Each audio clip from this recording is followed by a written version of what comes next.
Hey guys, today I'll show you how to undo a bank reconciliation in Xero, so let's get started. First, log into your Xero account and open the organization you want to work with.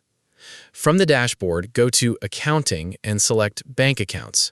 Then choose the bank account where the transaction was reconciled.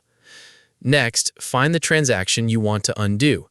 You can use the transaction date, amount, or description to locate it quickly. Once you find the transaction, open it and look for the Remove and Redo option. Select it, then confirm that you want to remove the reconciliation. Xero will now undo the reconciliation and return the transaction to the bank reconciliation screen.